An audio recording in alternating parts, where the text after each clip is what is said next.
2 weeks before my sophomore year, and I was going to go back to college and everything. And my parents sat me down on our back porch, and they asked if like what would I think of taking a leave of absence and moving to San Francisco. That was Joe Bagale, both talking and playing music in the background. I'm Jeff, and this is Storied San Francisco. Every week on this podcast, you'll hear from musicians, bartenders, artists, and San Franciscans from all walks of life, telling stories, sharing personal histories, and trying to put into words what makes this city so special. Welcome to episode 31, part 1. In this podcast, Joe takes us through his life growing up in New York State with music and food always at the forefront thanks to his parents. He talks about his first bands, getting paid to play music, and his very unusual motivation to move to San Francisco. Oh, and yes, Joe's music has been with this show since we started back in October 2017. Thanks, Joe. Where I'm from, it was very cold in the wintertime, and that segues to where I'm from, which is Rochester, New York. And I was born there in the middle of the winter and on an ice storm. And you remember all that, of course. I remember this is firsthand. This is what I've been told anyway. And my parents, John and Moira, my dad was a high school music teacher, and my mom, until I was about 15 or 16, she ran a catering business out of the house. So that tells you why I'm into food and why I'm into music. And I have two older brothers, and both of my parents are very artistic. The other thing that my mom does passionately and still does to this day, and actually makes a good bit of money doing it, is she's a milliner. Which, if you don't know what that is, she sews hats. Yeah, she makes hats, particularly women's hats, like church crowns, as they would call it. And she's big during the Kentucky Derby, and she's even had a couple of her pieces in the Met this year, which has been really cool. Awesome. And so two creative parents, both passionate about food and family, and they raised me and my two older brothers we started off in an area called Honeyay Falls. We were renting a little farmhouse, actually. But we moved out of there when I was 3 years old. But I actually do have pretty fond memories of it from even that young. Probably because it was quite a juxtaposition to where we went, which was like in the hood in Rochester, New York, a neighborhood known as the 19th Ward. So we went from being in a very predominantly white country neighborhood, if you want to even call it a neighborhood. I don't even recall where our neighbors were, to being in the hood and definitely being of the minority in that neighborhood, and getting our asses kicked on the way to school, and getting my bag snatched on Halloween, and just kind of learning to be fighters and be strong, and also the value of your neighbors and your community and your family. This would have been the kind of mid-'80s, or mid to late? We moved there, and I guess it would have been either 85 or 86. Okay. And then moved out of there in 95. Yeah, I think it was 95. So we were there until I was about 11 years old, and then we moved to the suburbs, like completely different place. And I think the main choice there was just to get us in better schools. Although my oldest brother was already gone and off to college. He had the roughest high school experience. My brother Peter probably had the even rougher experience at Frederick Douglass Middle School. That was a really rough place. And I was only in elementary school. I went to number 37 school. Named after the very famous number 37. The honorable. My last year in the city of Rochester, I started going to school in a suburb called Penfield, and the reason I was able to go to school there is because my father was a teacher in that district at the high school, and so I went for 1 year to a Penfield elementary school called Harris Hill, and then throughout that year we were looking for a place to live, and we moved to a suburb that was next to Penfield called Pittsford, and that's where I went to middle school and high school, and thank God we got out there too, because the schools were way better, and there was actually a fantastic music program. Still is, by the way, in a country where public schools and music or the arts in general seem to be fading away.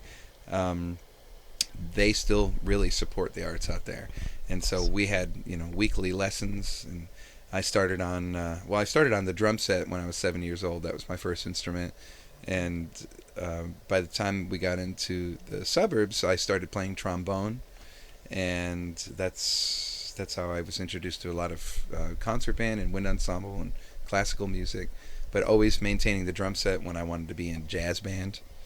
And then my two older brothers. Well, you want to ask a question? I was wondering if your brothers were involved in music at all. I kind of just breezed right past that, didn't I? That's okay. Yeah, you have to slow me down. If I No. going, I'll just start going. I want to know how much of an anomaly in your family you were.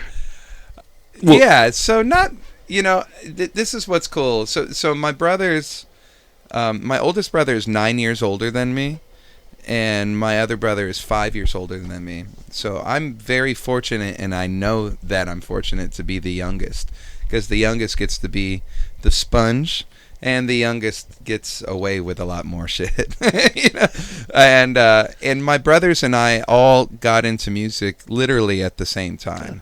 I mean, we were all appreciators of music, and my family spent almost every summer piling in our station wagon and going camping, and we would just listen to so much music on those car rides and that our parents would introduce to us. What kind of stuff were you guys listening to? All kinds of stuff. My dad... Not radio? Like tapes? No, tapes. 8-track? Yeah, okay. Yeah. My dad would... We always had a recording studio in the house because my dad was very into music technology, and that's what he taught in high school.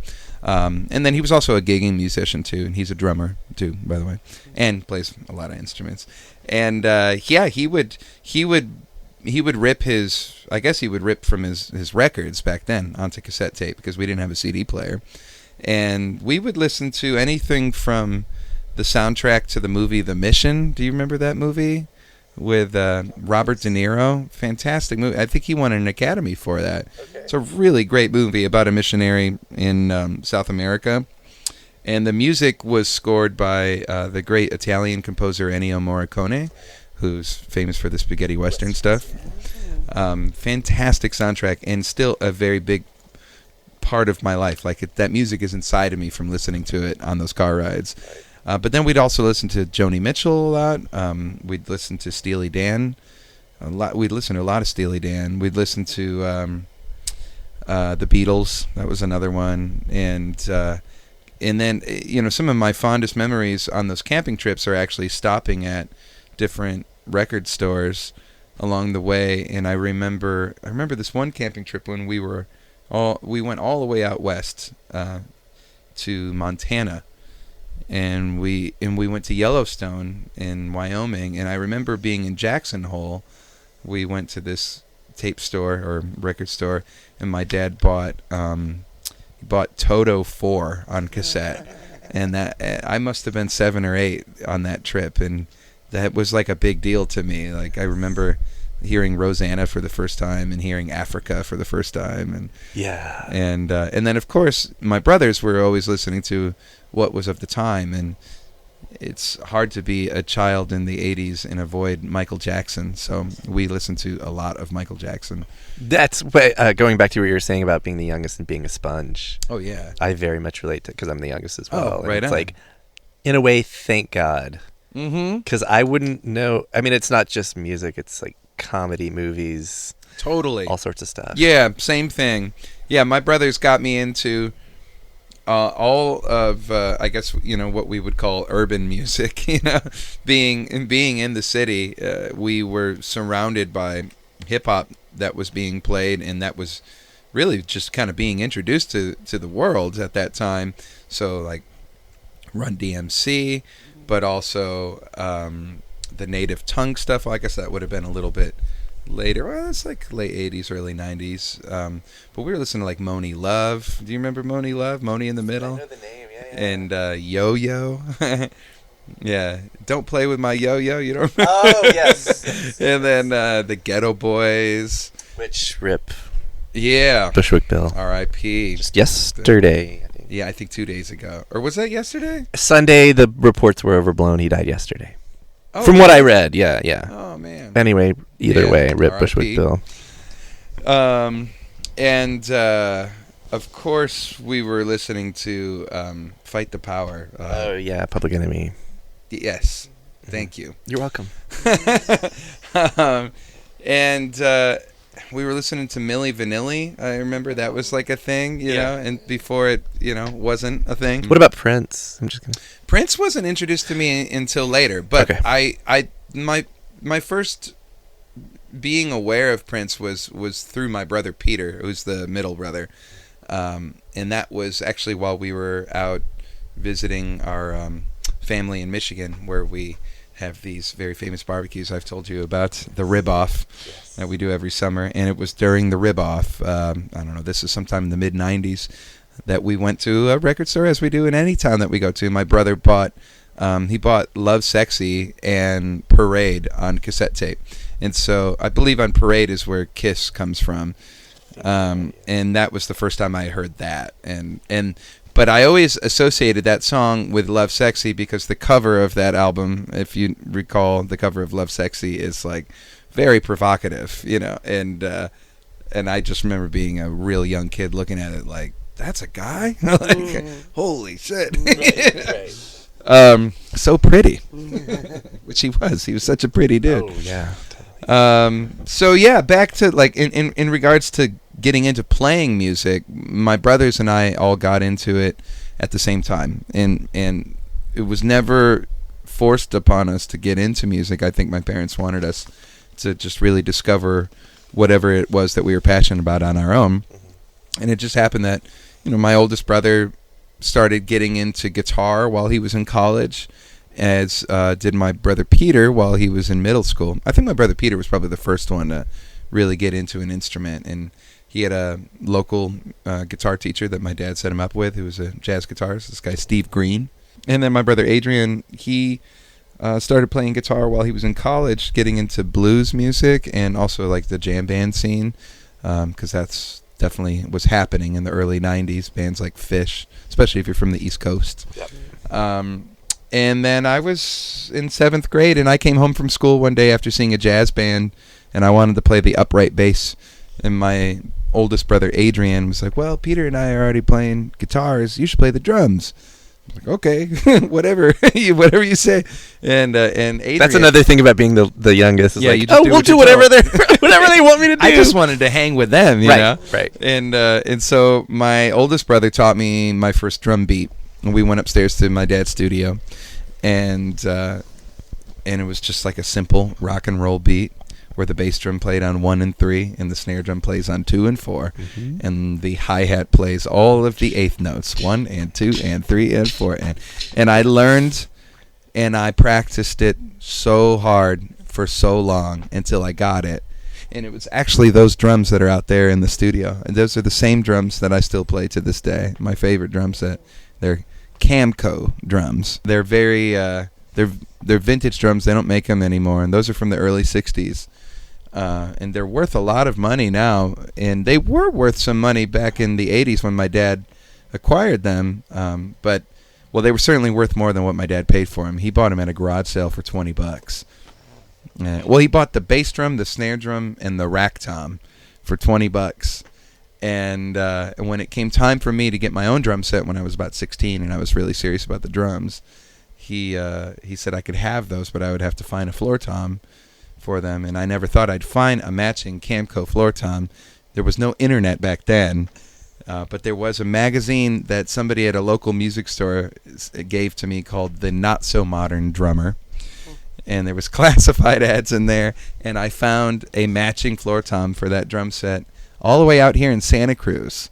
Same color and everything? Same. Well, I had to refinish them. Okay. The bass drum, snare drum, and rack tom, my dad and my uncle Ed had already stripped and finished, but they never actually put like a lacquer over it. It was just like a nice like wood buffed finish, and this beautiful blonde color. They're made of maple. And then the drum that I bought from Santa Cruz that was sent to me was a black diamond pearl finish. And maple drums are like really the only drums you can really refinish, as far as I know, because the wood isn't super soft, and so you're able to kind of peel the wrap that's off of it, and then put like stripper on it to get all the glue off. Then you sand it down, and so I did that with my dad, and then we had to sand down all the other drums too because we wanted them to match, and that was a really fun vacation. It was our like midwinter break. My dad and I refinished those drums just in time for a gig I had playing at it's like a bar mitzvah or something like that. Nice. And now it's like a family heirloom, probably. Yeah, seriously. Yeah, for sure. Or already if my son ever wants to get into drums, I hope that he'll take those. We'll see. Maybe they'll be in a museum. So yeah, that was in high school with when I got serious about drums. But I eventually did come around to the guitar before that to catch up to my brothers, and because when I was in like middle school is when Nirvana and all that stuff was happening, and I was really deep into Nirvana and Pearl Jam and Stone Temple Pilots and Soundgarden. Those were like my jams, and I started my first band when I was in middle school, when I was in 7th grade, and which the name was Figment. Yes.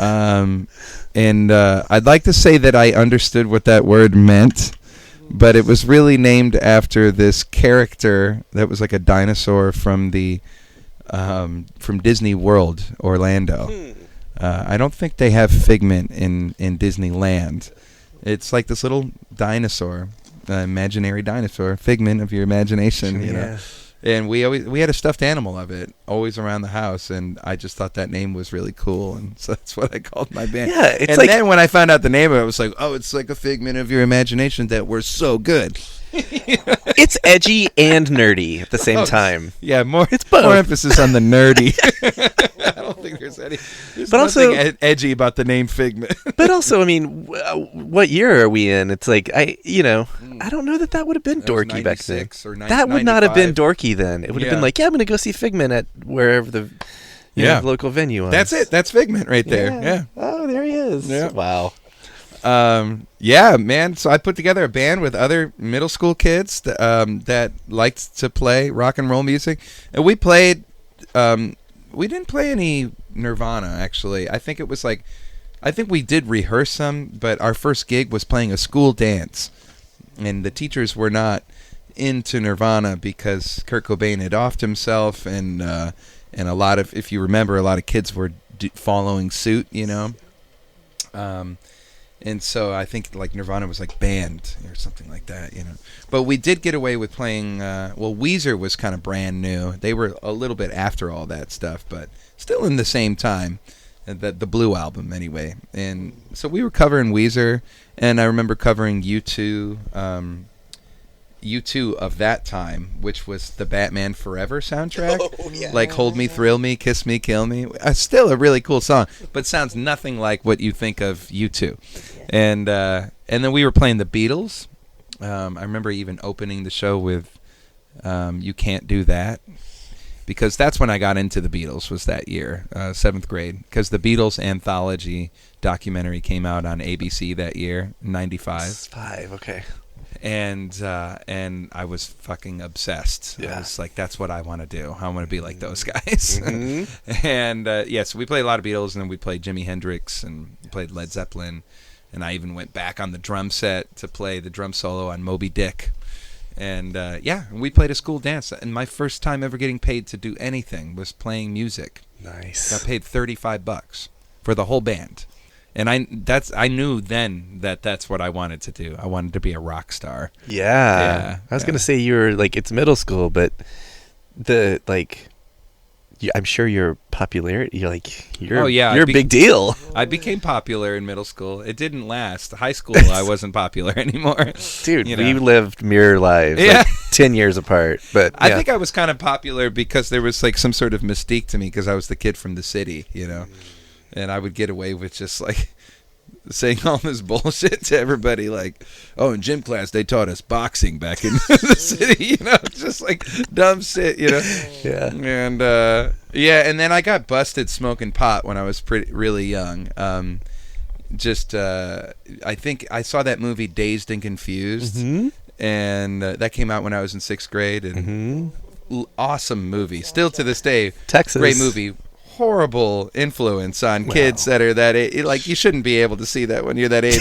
I think I just finished the DARE program the year before in 5th grade, and then in 6th grade I saw that movie, and I was like, I want to fucking do that. I want to party, and I think I smoked pot once and like told everybody about it, and then next thing I know, I'm getting called down to the principal's office, and then I was all of a sudden the bad boy at school, you know. Yeah. And then kids were fucking up way more than I was in high school, but I always carried this reputation for being a druggie. Yeah. and I wasn't. Well, you got it out of your system. I think so. Yeah, I definitely experimented with it. I mean, And 20 whatever years later, and now it's no big deal, legal in a lot of places. Oh yeah, So totally. there you go. I know, it's pretty hilarious. It's not legal back there though. Right. It's still not. Yeah. Right. It's very frowned upon. And then you didn't come here after high school, right? It was I did. Directly after high school? No, I went to college for a year. Okay. Yeah. So yeah, in high school I got so I should back this up. When right before I started my freshman year of high school, at that point I had already played I played about 5 or 6 different instruments at that point, and my dad sat me down before my freshman year of high school and said, well, he asked me, he was like, well, what do you want to do? Because it seems like you really want to do music, but what is it going to be? Which is kind of like a daunting thing to think about, especially at 15 years old. Like, I was like, I don't know, I just like want to play music, man, you know. I don't want to think about college. I'm just starting high school. But I'm glad he asked me, because it forced me to think about it, and I just decided I want to focus on drums, because drums was my first instrument, and it was definitely the instrument I was most capable of, pursuing longer and doing more things with. And he said, great. He's like, well, if you want to study drums, then you need a proper teacher. And we both agreed that he wouldn't be the best teacher for me because he's my dad, although I probably learned more from him than any other teacher I ever had. But he did set me up with this fantastic drum set teacher who was a former drummer from the Count Basie Orchestra, and he still currently is the drum set professor at the Eastman School of Music in Rochester. Okay. And his name is Rich Thompson, and so I started studying with Rich towards the end of my freshman year of high school, and then the lessons got more serious after sophomore year. Like junior and senior year, I was at his place like every week, and he really opened me up in terms of possibilities of what you can do creatively with coordination, and just getting me to really understand how to read music, and I understood how to read music from playing trombone, and I understood music theory because my dad was a music theory teacher. But drum set music it can be complicated, like looking at piano. There's a lot of music to take in, especially when it gets into the daunting task of sight reading. And I knew that I wanted to go to college for music, and I knew that was going to be a part of the requirement in auditioning for schools. And then as I got older in high school, I realized that Eastman, which was in Rochester, was the number one school I really wanted to go to. It had a fantastic program, and there was all these bands coming out of Eastman that were just playing locally, but they were just so influential to me and so kind of just outside of the box. And I would see them play at the local coffee house called Java Joe's, which was right next to Eastman. And so that was like a big reason why I wanted to go to Eastman. I just wanted to be a part of that scene. And so I auditioned for an audition. You had to like send in a tape. And then I don't know how many drummers auditioned that year. Probably like 50 drummers, maybe less. I'm not sure. And then they select about 10 drummers to come back and audition in person. And then the year I got in, there was 3 of us that got in. Whoa. And it was great. Went to school and met all these incredible people and learned so much, and I really loved it. However, at the end of my senior year of high school, I was dating this woman who got me into Erykah Badu, and Texas, Dallas. Yeah, that's right. And at that point, I had been a jazz snob kind of predominantly in high school, So I wasn't even really checking out the Beatles anymore, even though I was obsessed with them. And middle school was like, was the most eye-opening, ear-opening experiences for me. And, riding my bike around at garage sales and buying records for like 25 cents a piece. And it was anything from like Joni Mitchell to Gentle Giant to Yes to Frank Zappa. So that was like where I got really into everything. But in high school, I got into jazz.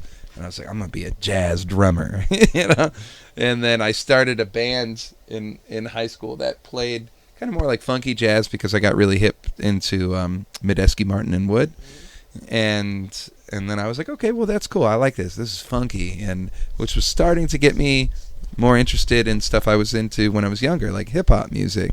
And then I dated this girl that got me into Erykah Badu, and I was like, oh, man, this is really great. And the album that came out when I was a senior was Mama's Gun, her second studio album.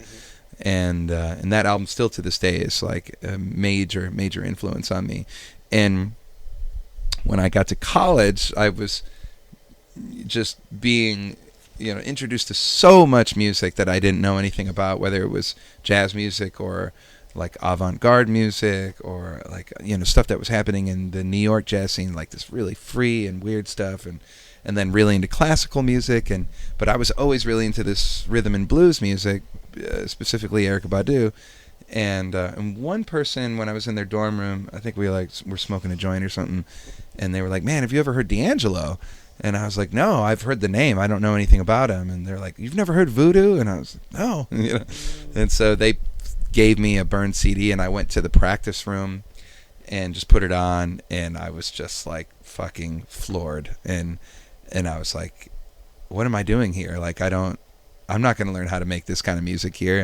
There's not even like a recording program here. And in middle school, when I had my first band, Figment, I would write songs, and how I would introduce the songs to my band members is I would make these recordings using either a 4-track or using that exact 8-track, which my dad gave to me last year. That's what I started on right there. Nice. Fosdex 8-track reel-to-reel, and I would play all the instruments, and I would even cover like Beatles songs and do my own things. But that's how I would show the band, and I could solo each instrument. Be like, this is how the bass goes. This is how the drums go. This is the background vocals, And I kind of had left that all behind in high school when I got into jazz. And you mean the recording? The recording stuff and just writing songs. Being a songwriter. Right. And I just didn't think I was going to be able to do it. And I thought I had a better chance at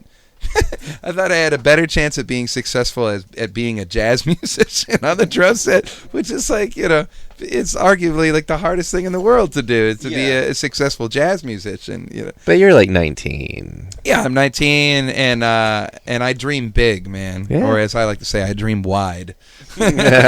And so when I got introduced to that D'Angelo album, I just realized then and there, I was like, I need to figure out how to do this. Like, I need to figure out how to make records that make me feel this way, whether it's funky or not. It's just, I knew that I wanted to do something like that.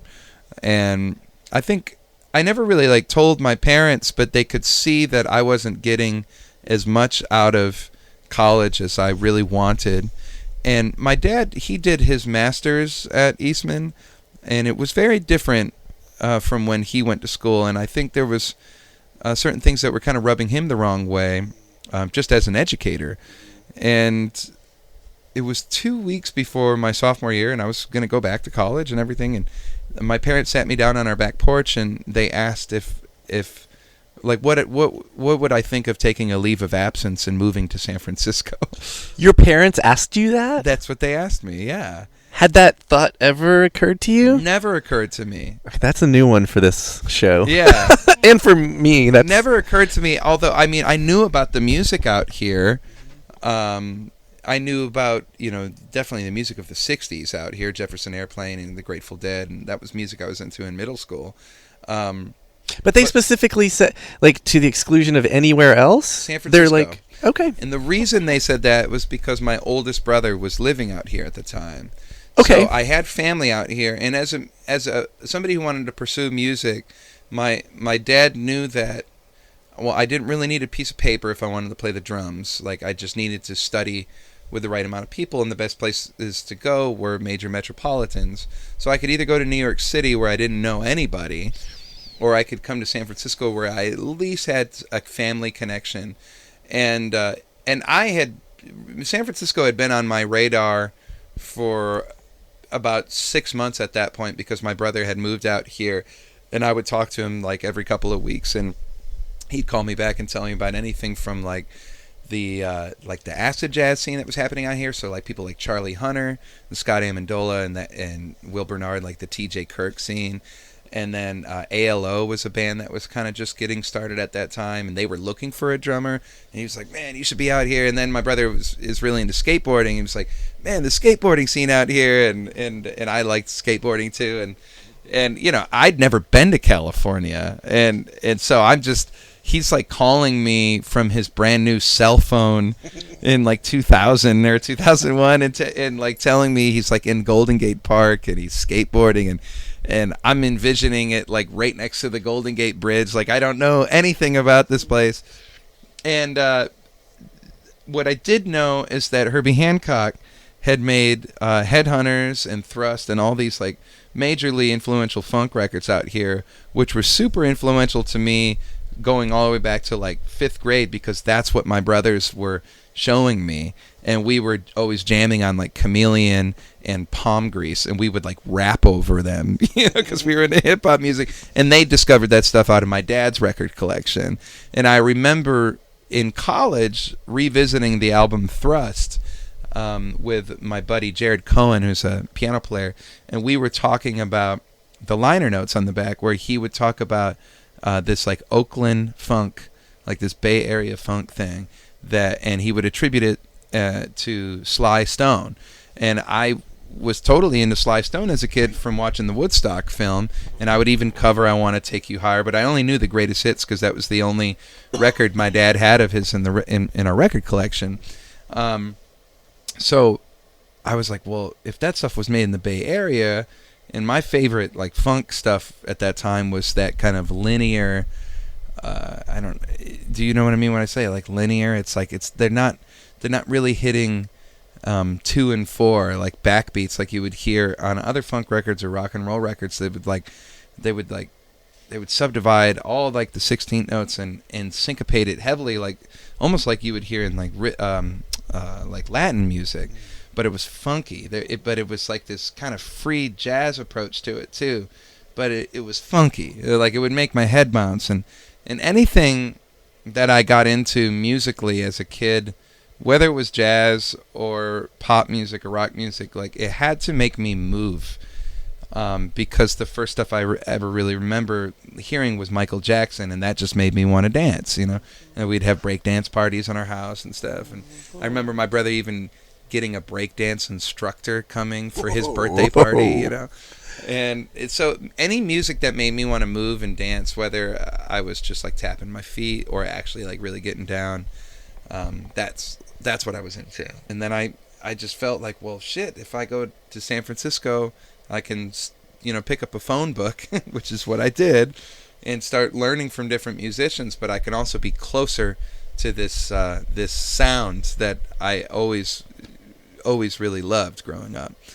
And so I stayed in Rochester for that first semester of my sophomore year, and I didn't go back to school. I just waited on tables, saved my money, and in January of 2003 I moved here with $2,000 in my pocket, and I stayed on my brother's and his wife's floor, which was actually just down the street at the corner of Sutter and Jones.